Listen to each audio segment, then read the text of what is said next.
NASA UD Safe and Secure the Short Autonomy student from Georgia Tech, Mr. Privijit Chattopadhyay. Sorry for butchering your name. That's fine. Received his MS degree in computer science with a specialization in machine learning from Georgia Tech in 2019. He is currently a PhD student in the School of Interactive Computing at Georgia Tech, advised by my colleague, Professor Judy Hoffman. He works on problems at the intersection of computer vision and machine learning.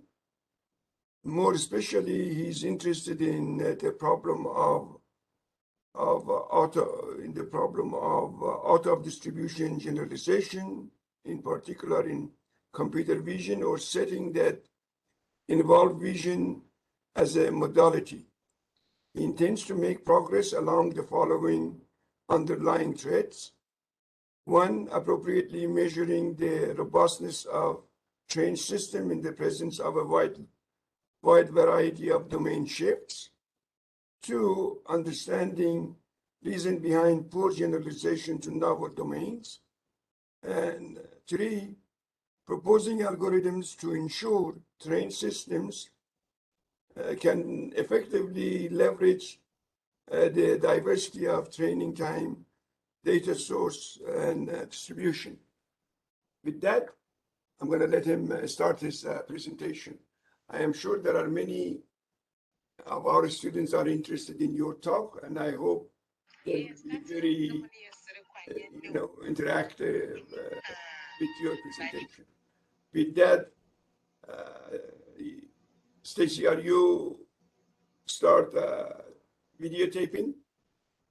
I think she has done. Okay, please go ahead. Okay.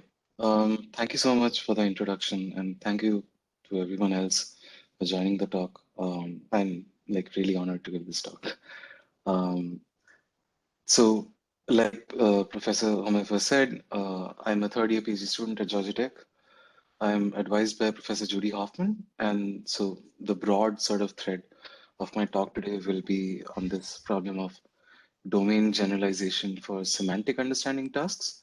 Now, this is sort of a packed phrase, but I'll try to sort of unravel it as we go along. Um, so before we go ahead, I want to sort of give a brief glimpse of our lab. So we're sort of right now a medium-sized lab at Georgia Tech.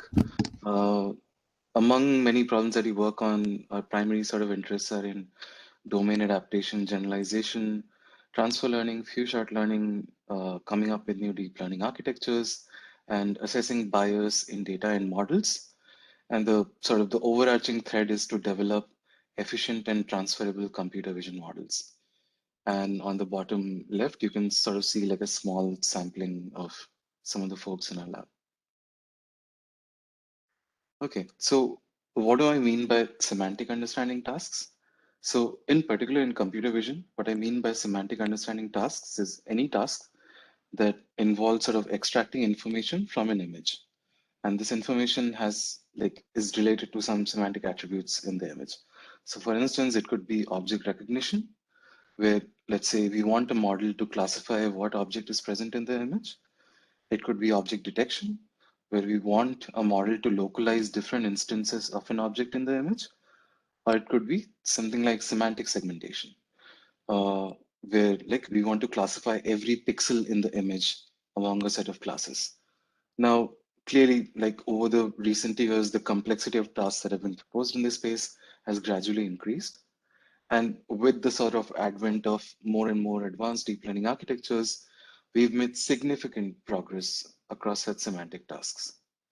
And not only that, among like several benchmarks that have been established for such tasks, we've made sort of constant progress in terms of pushing the limits of those benchmarks. Now, while these models offer strong performance on these benchmarks, they suffer from this fundamental problem of auto distribution generalization. So let's sort of try to understand what that problem is.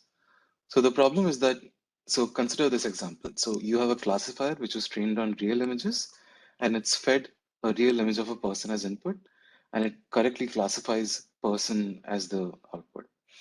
Now, if you feed a cartoon image of a person, it's more likely that more often than not, the classifier will make an incorrect prediction. So for a lot of these tasks, what ends up happening is if you feed inputs at test time, which are drastically different or have some sort of shift compared to the inputs that the model saw during training time, these models suffer in performance.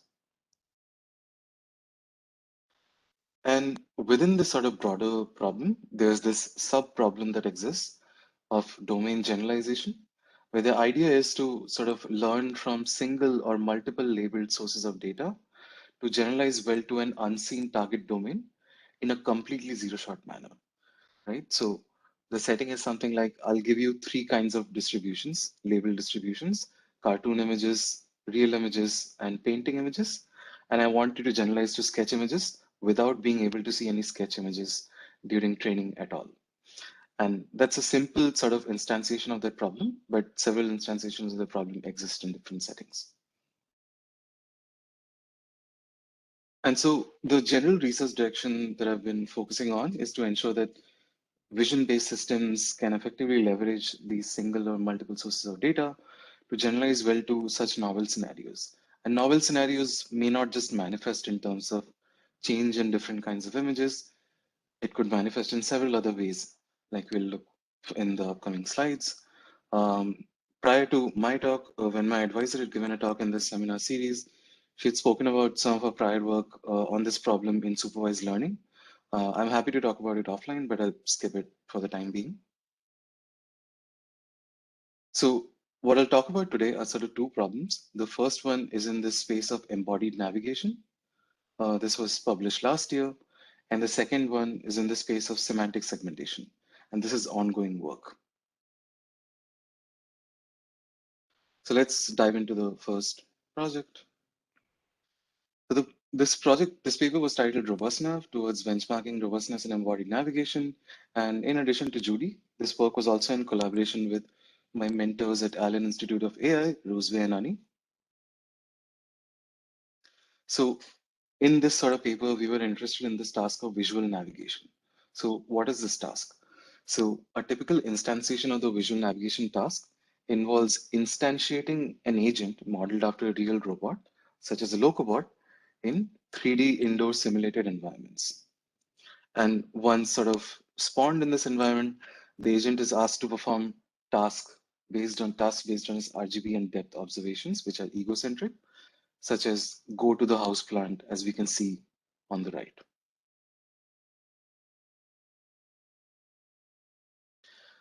And so what happens is a standard sort of pipeline for evaluating these agents in sort of the literature has been to train a set of policies on a trained set of indoor scenes. And then when you want to evaluate or get sort of test performance, you evaluate your policy on a held out set of test indoor scenes. So in particular, what changes from train to test or source to target is your scene layout changes. So the floor plans in your training set and floor plans in your test set are inherently disjoint. And in addition, recent work has also considered a slight amount of observation noise. So you can add a little bit of RGBD noise, which is usually of a specific form and often known a priori. Or you could have a slight amount of stochastic actuation, which is also more often than not known a priori. Your display. So Sorry? then you switch your display accidentally. You're seeing presenter view. Oh, is it better now? Perfect. Yeah. Thanks for pointing it out. Um, so yeah, so what ends up happening with this paradigm is uh, you often end up evaluating these models under a set of similar appearance and dynamics characteristics. So these models are not really prepared for the vast variety of situations they might encounter in the real world. And what this leads to is then we're not really evaluating or stress testing the robustness of these agents. And so this is where we come in. So similar as before, we say that, let's say we have an agent which is trained on a trained set of indoor scenes. It's instantiated in an unseen environment, but differently, this time our visual observations could be corrupted. For instance, we could have crack in the camera lens, or our locomotion may not work as expected. So for instance, moving ahead could have a slight bias towards rotating right, rotating uh, left. And so our benchmark overall supports 7 visual corruptions at 5 levels of severity and 4 dynamics corruptions, which can be due to actuation or environmental variations. So the visual corruptions, sorry. So the visual corruptions look something like this. So on the top left, you have a clean frame. Then you have something like defocus blur, objects being out of focus. You have motion blur due to jittery movements. You have spatter due to particles deposited on the camera lens. Camera crack we already saw. Low lighting, lower FOV, or speckle noise. And as the severity of these corruptions increases, their egocentric frame gets more and more progressively corrupt. Our dynamics corruptions, on the other hand, could be due to environmental variations, such as a change in friction coefficient from source to target. So what could happen is, let's say you trained your agent on hardwood floors, but now it has to operate on carpeted floors. So that would mean sort of a scene level change in friction, or it could be due to high and low friction zones in the target environment. So your target environment could have carpeted and hardwood floors both. Or it could be due to faulty movements, such as drift in translation, which we already saw in the example before, or something as severe as motor failure, where, for instance, rotate left and rotate right are just not working as expected.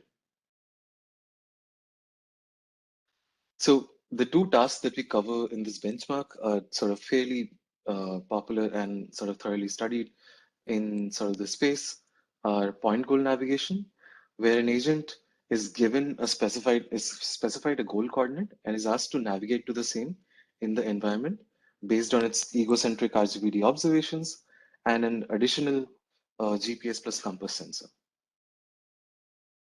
And the second task is object nav, where the agent, solely based on its RGB and depth observations, has to navigate to an instance of an object. So the task is, let's say, go to a sofa, and the agent, only by observing its egocentric inputs, has to go to that sofa.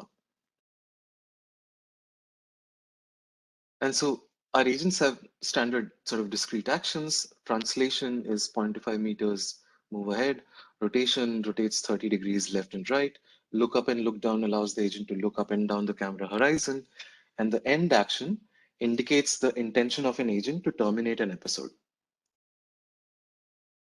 And as our architectures, we use standard neural policy architectures for these agents. So these include something that encodes the visual observation, something that encodes a specified goal, and then followed by a combiner unit, followed by a recurrent head that sort of keeps track of the past states, and which finally leads to actor and critic heads, for which you can sort of optimize your RL navigation loss. And so the training algorithm we use is sort of a distributed version of the proximal policy optimization algorithm. And the metrics we use to evaluate our agents are success rate, which is just the fraction of episodes that are successful, and success weighted by inverse path length, which you can consider as like a proxy for efficiency.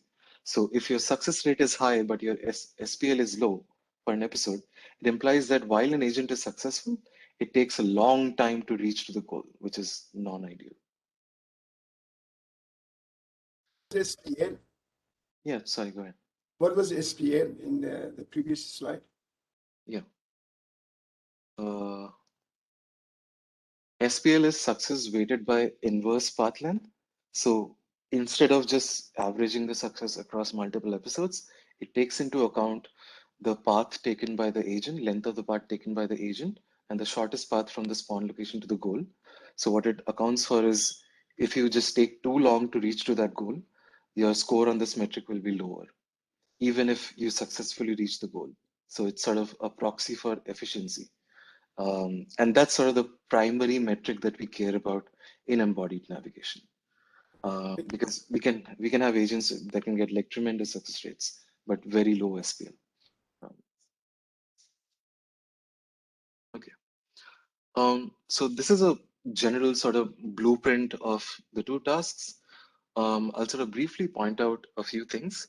So we already covered that in terms of sensors, point nav agents have access to RGB depth and a GPS plus compass sensor. So what the GPS plus compass sensor does is at every location, it gives the agent the relative goal coordinate. So if you're at time step t, you know where the goal is relative to your position. So it's a fairly privileged setting and a relatively easier task. Object nav doesn't have anything of that sort, so it has to purely figure out grounding and navigation just based on its egocentric observations. Another thing that I would like to point out is the success criterion for these tasks. So when is an navigation episode considered successful? So for point nav, the agent has to stop within zero point 0.2 meters, a radius of zero point 0.2 meters of the goal location, and it has to actively invoke an end action, which indicates like its intention to terminate an episode. So even if it reaches within zero point 0.2 meters of the goal location, but doesn't call an end action, that episode is considered unsuccessful. Similarly for object nav, in addition to being within like a 1 meter radius of the goal object, invoking an end action, there's this additional condition that the agent must have the target object in its view. So it can't reach the object but face completely opposite, like face it's while facing something entirely else, because that's sort of not a useful criterion to sort of train these agents with.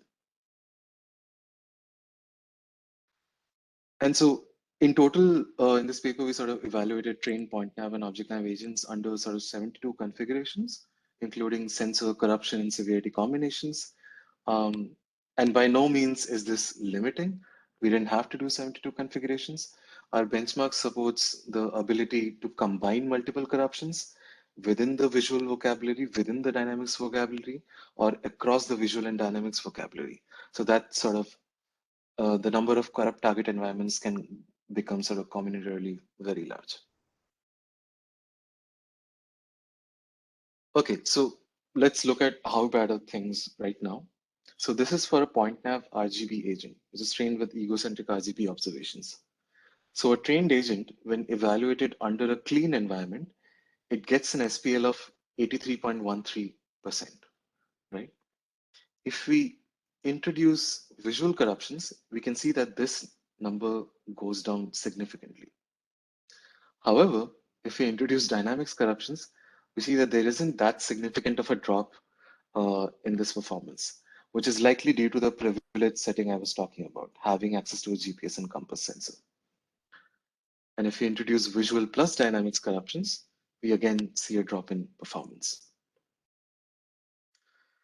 For object nav, we see sort of similar trends, but the problem with object nav is, like I pointed out earlier, object nav in itself is a significantly harder task. So even base performance of an agent under clean settings is extremely low compared to point nav. So like 14.26% SPL. Ask a quick question. Right. Yeah, sorry, go ahead. Your it's like this path length. Sorry, I can't hear you. Could you? Do you hear me now? I Yeah. can also not hear. Yeah. Okay, so just give me a second. Let me find though. Red one, can you put your question in the chat because Sure, I sure, cannot hear you? sure, sure. So, okay, absolutely. Put it in the chat, please. We cannot hear it. Sure, sure. So can I ask in the meantime? Yes, please. Yeah.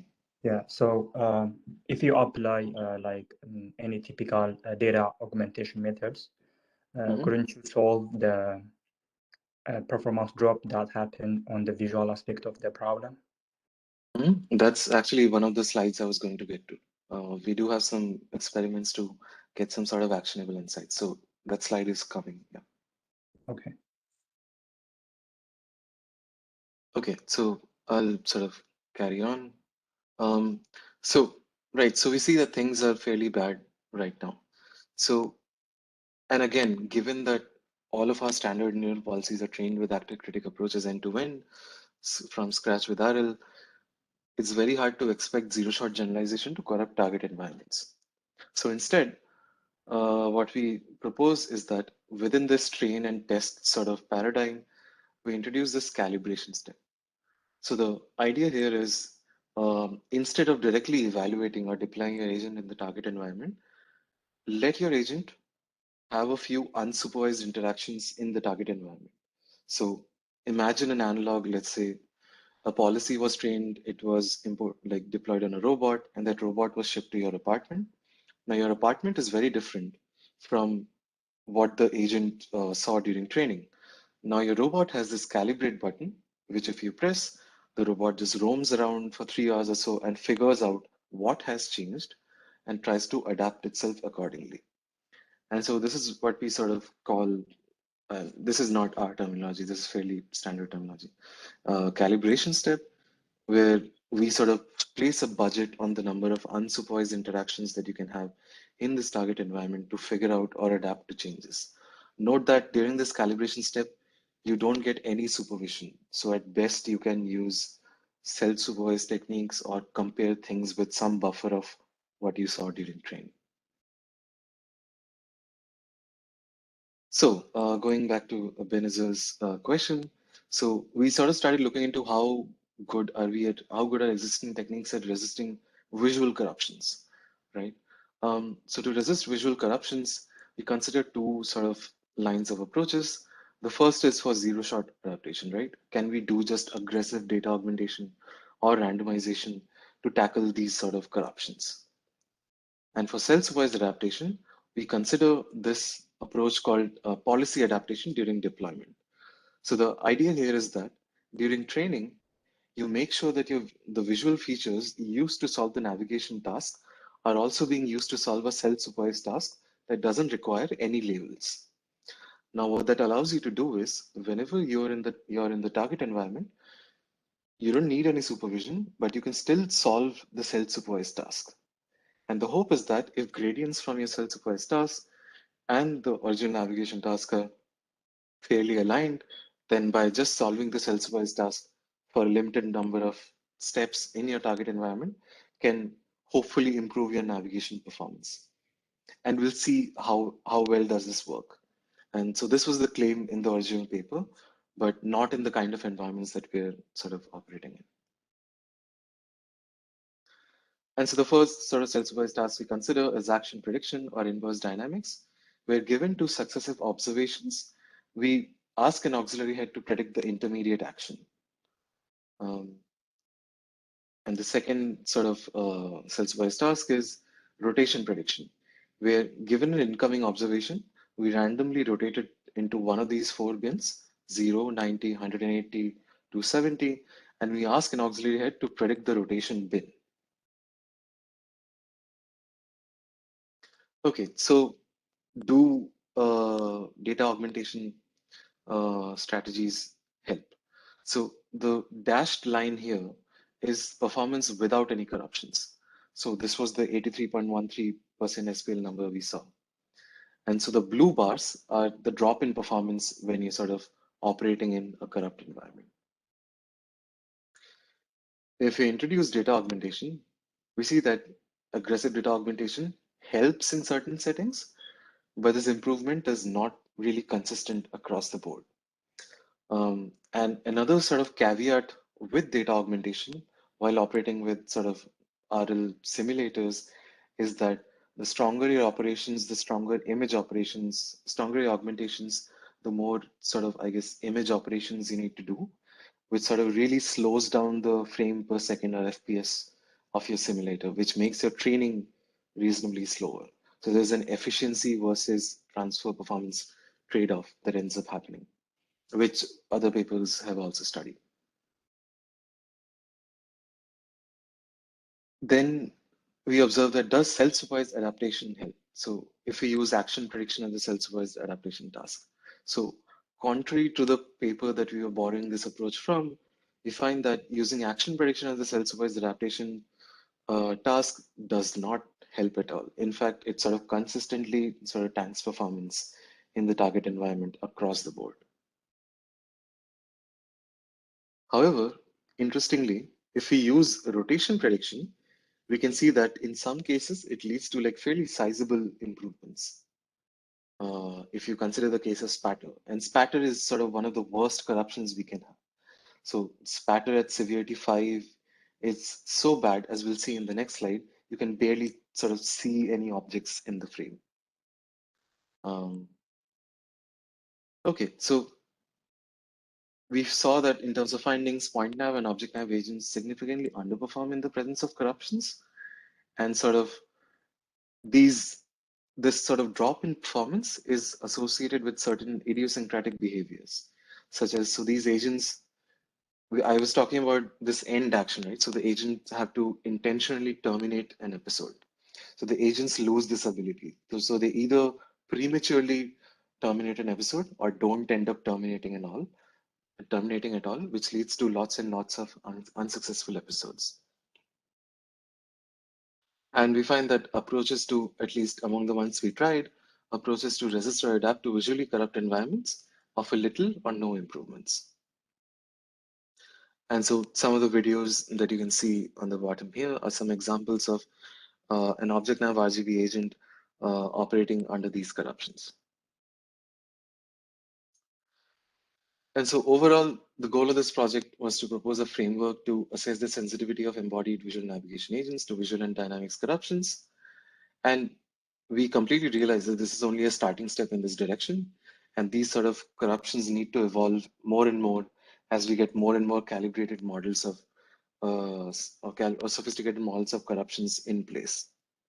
And one sort of other idea in place was, if you can have such a benchmark which has fairly sophisticated corruption models and is fast to iterate on, then it can possibly serve as a bridge between sim and real, because like just doing iterating on sim to real stuff is harder due to several sort of prohibitive constraints. And we hope that our findings provide insights into developing more robust navigation agents. And if anyone's interested, they can either follow the QR code or the links that I showed you. They're also in the slides that Stacy shared to look at our code. Yeah, I can get to like, I guess there was one question in the chat. Yeah, No. so possible. Sorry, I can't hear you. Can anyone else repeat the question for me? Okay, in the chat, he put his question there. I think I'll have to exit from presenter mode. Oh, okay. Oh, no, I can see. So for the first question is just so that everyone can hear it. Does the shortest path refer to a dynamically feasible path? Yes, the shortest path does refer to a dynamically feasible path. And it's essentially like what the shortest path in terms of geodesic distance that you can take in terms of by accounting for your whatever action space you're operating in. So it's a navigable path in this environment. For the second question, can we also separate the free space and obstacles? That's a good question. So there are models that can do that by sort of explicitly doing some sort of 3D modeling of the environment, but we don't particularly consider those approaches in our paper. I think we have one sort of semantic mapping approach in our supplementary, but I can point to that afterwards. But we also find that those sort of approaches also suffer from these suffer under these corruptions. Does that answer the questions?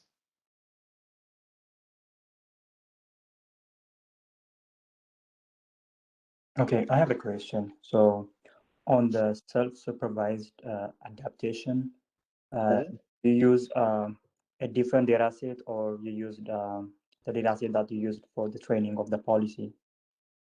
Right. So it's a different, so I can talk about this. So for instance, if you look at the block on the bottom right, So this is in the target environment. So whenever you're operating in the target environment and the frame, so you're solving this task in the frames that you're gathering from your trained policy in a new environment. So these are completely disjoint from what you saw during training, and they're gathered sort of on policy. So you're not solving the same task on the same data set. Yeah. Okay, so you use like standard like self-supervised data sets like out there in the publication, or you use your own generated data set for training as self-supervised? Oh, I see. I guess there's some confusion. So if you look at the training pipeline, Mhm. so we're solving the self-supervised task and the navigation task on the same frames. So we're not solving them on any other data set. So if sort of an egocentric RGB frame gets like sort of pushed into the model, the same frame is used to predict the action for the next time step, and the same frame is used to predict the output for the self-supervised task. So there's no external data sets that are in use here. And these are sort of very low capacity auxiliary heads that we're using. So so the goal here is not to, I guess, be competitive with self-supervised approaches. The goal here is to use self-supervised approaches as like a tool to aid our original task. Okay, but as you know, like one of the motivation for self-supervised is if you have like big unlabeled data, if you want to take advantage of that, you use such kind of proxy labels to train your model so that your model will have a better understanding of the image. So don't you think like if you train your model on some big unlabeled data using self-supervised method, Mm. wouldn't help your model to perform better on your custom data set? Right. So if the question is about the size of data, that I don't think is a problem here because, so for instance, an object nav agent is trained for over 300 million frames. So the self-supervised task is being solved over 300 million frames, and it's very unlikely that, a frame is repeated. Like more often than not, you're always seeing new frames in the environment because the policy goes from a random navigation policy to something that can effectively solve a task. And about like having a self-supervised network, which is just trained on large scale data sets, like that sort of is disjoint from what we're trying to do here. The goal here is to have something that can operate in the target environment without any supervision. And so all we're trying to do is we want to solve that task during training using the same features, visual features that we're using to solve the navigation task. All right, thank you. Okay. Okay, so in interest of time, I'll try to quickly cover the next part. Okay, the second part of this project is on semantic segmentation. This is an ongoing project. So what is semantic segmentation? So the task of semantic segmentation is given an image, we want to classify every pixel into a predefined set of classes. So for instance, if you look at the image on the left, people have been classified with like red color pixels, cars have been classified, or vehicles have been classified with blue colors and things like that. Um, and essentially what we want to do is, given an image, we want our model to make predictions like this, where colors denote sort of different classes, and then we compare it with ground truth masks which exist in the dataset. So essentially what the network ends up doing is, so for instance, in classification, for an entire image, you would predict a confidence across a vocabulary of classes. In this case, you would predict a confidence over a vocabulary of classes per pixel. And so the metrics we use for this, standard metrics we will use for this are the Jaccard coefficient or IAU. We're given a ground truth mask and a predicted mask for a particular class. We compute the number of pixels which are in the intersection, and we compute the number of pixels in the union, and we take the ratio. And then we average it across multiple classes. And so what in particular that we're looking into is domain generalized semantic segmentation for autonomous driving.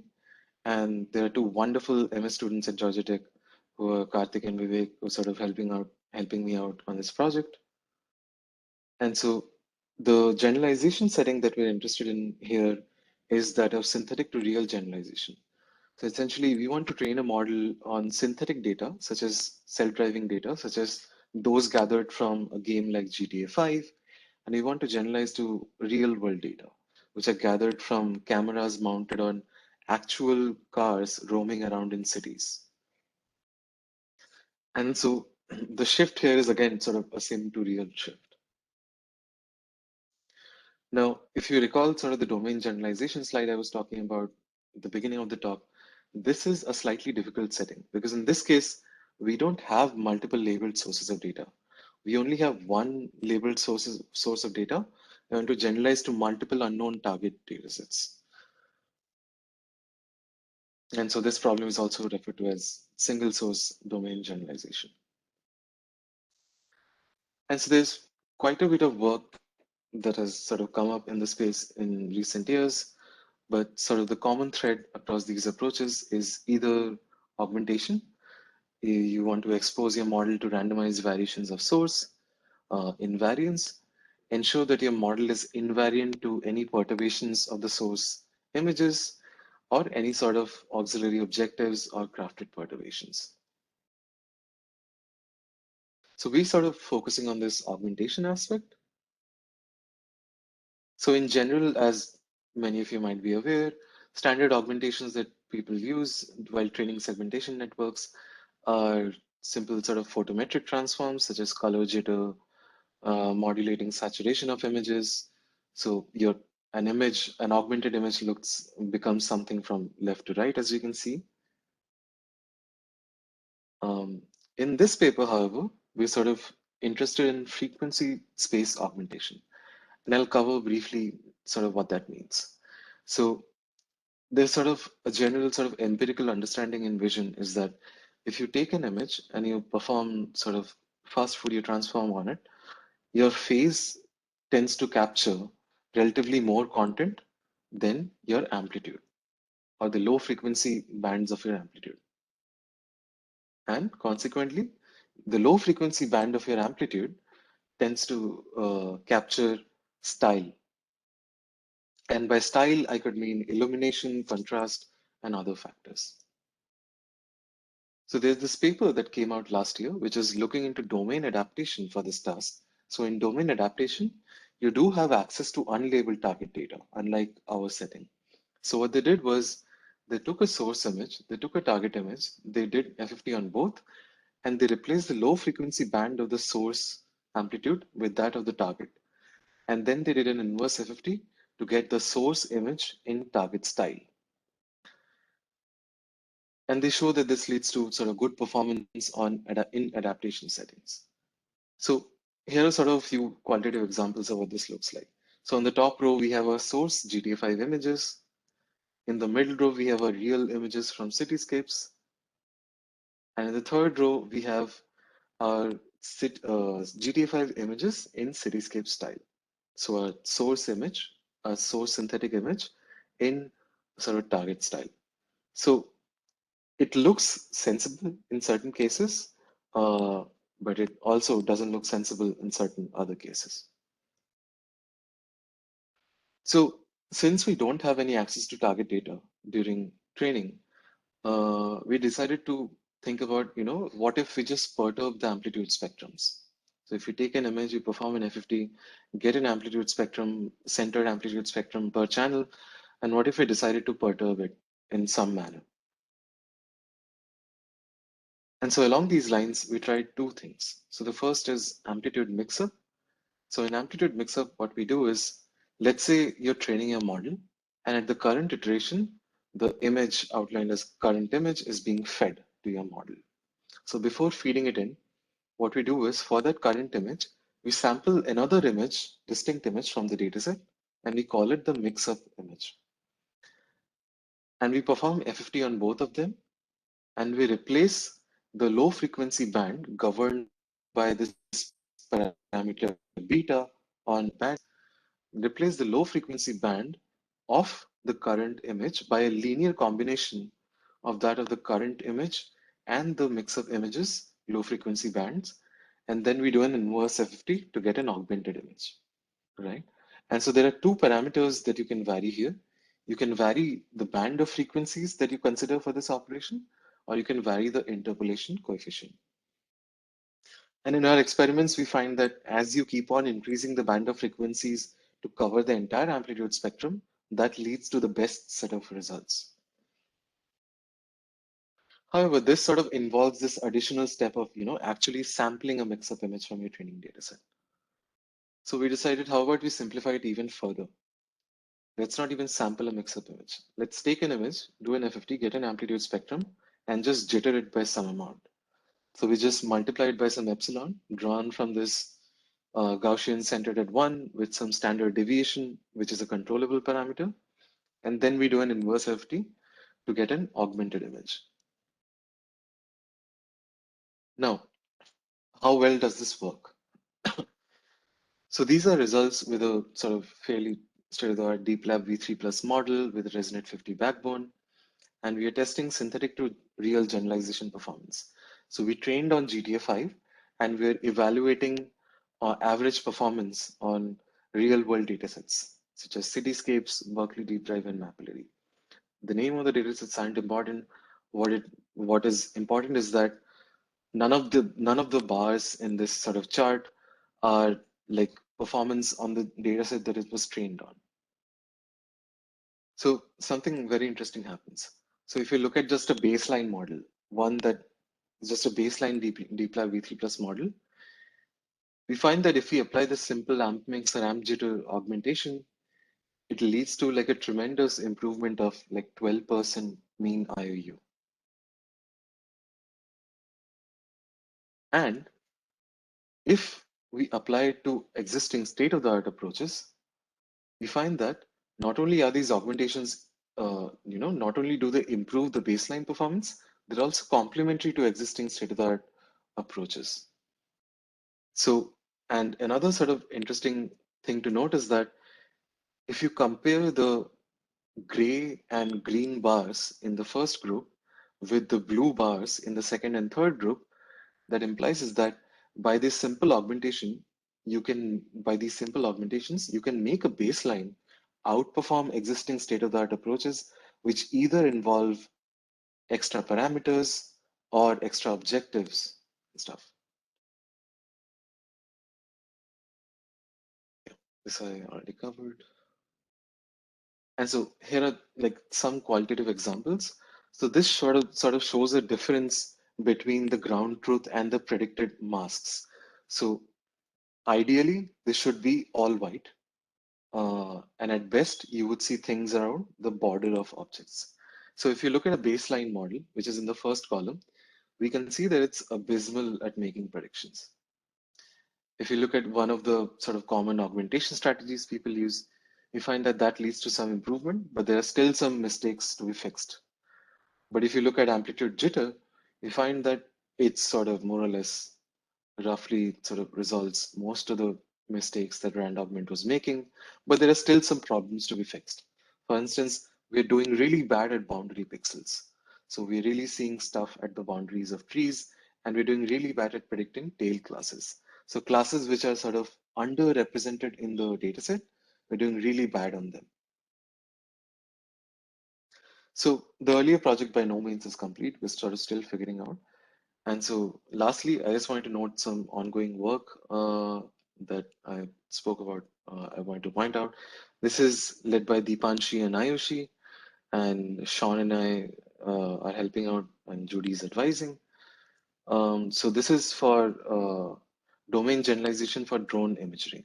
So essentially, one of the generalization settings we're looking into is to generalize from synthetic data gathered from such as urban scene 3D, Tartanair, or AirSim, and then train a model, segmentation model on them, and try to generalize to real world drone image datasets, such as UAVID. we're having some problems with AirSim and other simulators. Right now, we're trying things out with Carla. So Carla allows you to place a camera at a certain altitude and viewpoint and allows you to control weather conditions. So we're starting off with that, but we hope to sort of incorporate urban scene 3D soon. And the last thing that we're sort of interested in for aerial drone imagery is robustness to natural corruptions. So if you look at the image on the right, you can see a clean, high resolution image from UAV. If you look at the column on the left, you'll see corrupt UAV high resolution frames, but you sort of, in some cases, you really sort of have to squint to figure out if things are corrupted or not. So that's why there's this zoomed out setting. But even though these corruptions may not be as perceptible, they lead to sort of significant drop in performance of a training model. And so the goal is to sort of make sure that we have segmentation models trained on drone imagery that can generalize from synthetic to real data and are also robust to corruptions that a drone might encounter in the real world. And for these two projects, our goal is to sort of utilize learnings across both of these domain generalization in urban driving scenes and domain generalization for drone imagery. And that's it. I'm happy to take any questions. Okay, thank you so much. Thank you so much. Do you think you can share any of your paper with us that it is either published or Yeah. I can share it now. Do you want me to share it in the chat right to now? do that? Yeah, why not? Because there are like Kishore, are you there? Okay, there are few of my people in my group are very much interested in what you are doing. Yeah, it's a very interesting talk. Yeah. Yeah. Or Abinazar, or Nana. Yes. Sir. Yeah. So if you just share it with us, that you're sharing the link, right? Yeah. I'm just sharing it in the chat. So the segmentation one isn't published yet, but the first one is published, and I'll also share the link for the paper that Judy covered in the earlier talk. Okay, great. And then with the Carla, how successful you are right now? So you're putting the LiDAR to get the imagery for the, like you're getting it from UAV. Is that what you are doing? So right now we're not actually doing. So we're not operating with any depth maps or anything of that sort. We're solely operating with like raw RGB images. We want to train models with that, but we have depth information in other modalities as well. So we can consider sort of augmenting our segmentation model to take into account that information as well. Yeah. What are you using to get Jeremiah? Are you there, Jeremiah? Jeremiah is also interested in how do you get your depth in information? What are you using to get the depth information? So these simulators allow you. So what these simulators, Urban Scene 3D and Carla, so these are essentially, there's a base environment in which assets are important, which are sort of CAD models of buildings and vehicles and people and other stuff. And so if you have a mesh, then you can sort of extract a depth map. And you can you have parameters to control to account for some sort of realism.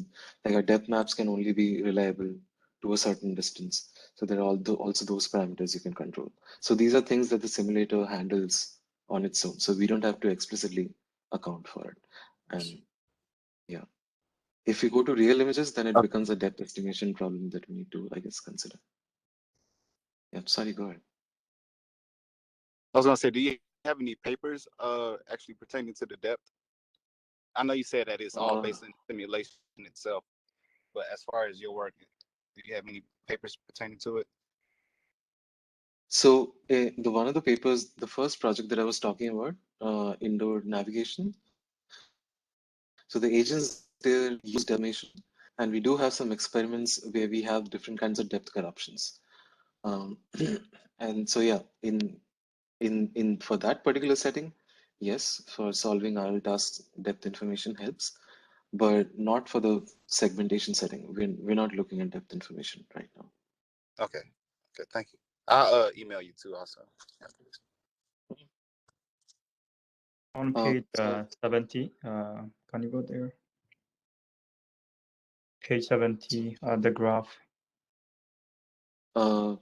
Sorry, do you want me to go to the slides? It's okay. So the vanilla, what it's representing? Vanilla. It's the synthetic data set before augmentation, or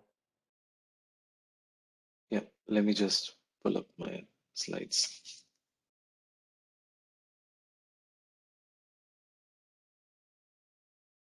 Yeah, so vanilla is when like a model is trained as is as proposed in whatever the paper was, the prior work was. So we're not making any modifications to it. so So modification, like the augmentation that you applied, or training the model on synthetic data set? yeah. So for instance, if you consider the baseline Pan et al. 2020 or Choi et al. 2020, the blue bars are essentially just using their code that they use to report results on these sort of settings. So it is training on synthetic and evaluating on real, but we're not making any modifications on top. So that's like the base set of numbers that we need to compare with. Does that answer your question? Okay, so how about the other two? Yeah, so the other two are when we apply our augmentations to that proposed state-of-the-art model. So the change is only made on the data set, right? Change is made on the incoming image, not on the dataset. So it's an augmentation. So whatever image is coming in is just augmented differently. So this result, the models are trained on the GTA5 dataset, and then I think they are being tested on like CityPass, BDD, those kind of datasets, right? Or Yeah. So these are transfer results and test results. These are not results on GTA5. These are results on Cityscapes, BDD, and Mapillary. Yeah. okay, so the difference is when you train the model on the synthetic dataset, you either applied the proposed augmentation method, or we just train the model on the synthetic dataset as it is. Right. So if we have like k different approaches which do GTA5 to real, then we take all of them and apply our augmentations to them. And we make a comparison with the corresponding base version where we don't apply our augmentations. So that means like the augmentation is helping the model to get more information from the synthetic data set and to transfer it to the real world, right? Yeah. So it's exposing it. Our theory right now is it's exposing it to more randomized variations of synthetic data. But there's also some caveats that we're noticing. In particular, like I was saying, is that the stronger your augmentation is, the more your sort of improvements saturate on tail classes. And by tail classes, I mean classes which are, in terms of raw pixel count, are just poorly represented in the dataset.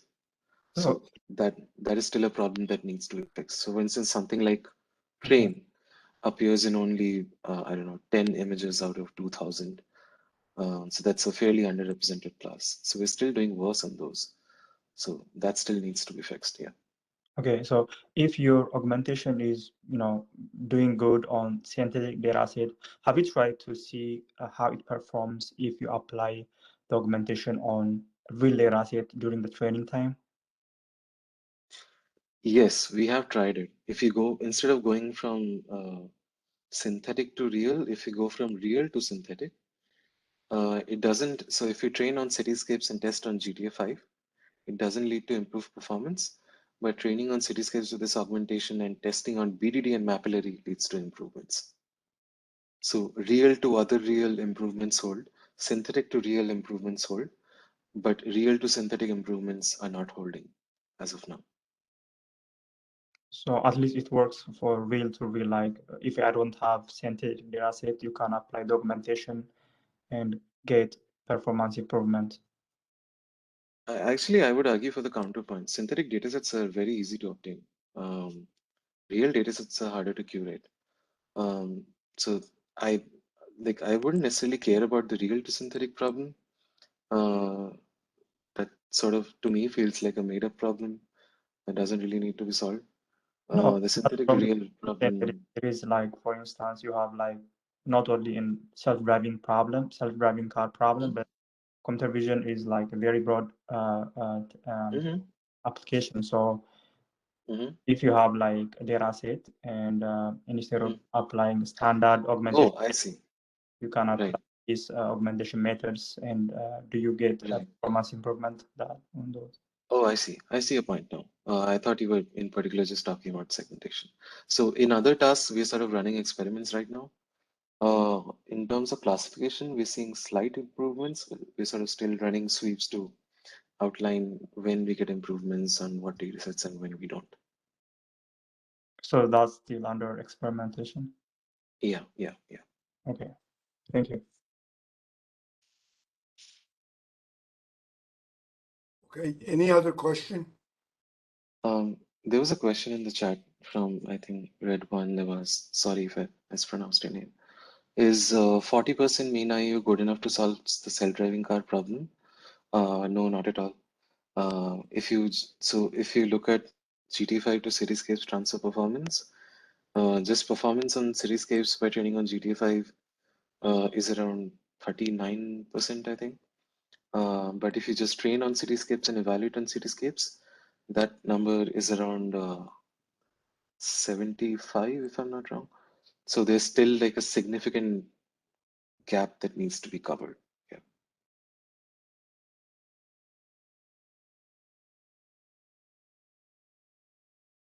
Yeah, that's all from my. Oh, sorry, there's another question. Is there any metric to evaluate how close synthetic data is with respect to real data? Yeah, so there are two ways to, I guess, do it in terms of how people approach it. Is that one is if you just take the raw images, we can compute different image statistics and just compare them. And this is sort of very prevalent in style transfer literature. And another way to do it is just take K different models, train them on simulation, rank them in order of performance, and evaluate them in reality, and see if, and re-rank them again, and see if there's any correlation between the ranks. If that correlation becomes sort of lower and lower, then your, I guess, symptoreal gap from under a set of algorithms you're operating with is probably significantly high. Yeah.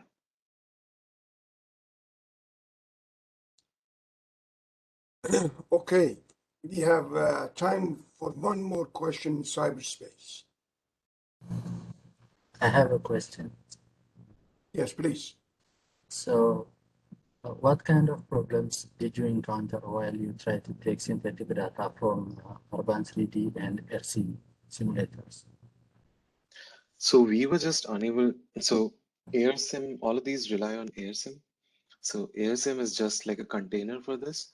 So Urban Scene 3D builds on top of AirSim by importing sort of CAD scanned assets inside, if I'm not mistaken. And from Urban Scene 3D, and I think we were also trying Tartanair, at least the students who were working, they were just unable to get like a proper segmentation map. And so there's like an issue thread that's going on, I guess, on GitHub that we're sort of looking into, and we're also in communication with the Microsoft folks. Thank you. Okay. With that, we're gonna thank the speaker. Thank you so much for the detailed presentation. I hope this is gonna create some mechanism for a student to collaborate with one each other. But really very much appreciated for this detailed talk. Thank you so much. Everyone, have a good weekend, and I hope to see you all, to see you private in person in our campus sometimes. Yeah.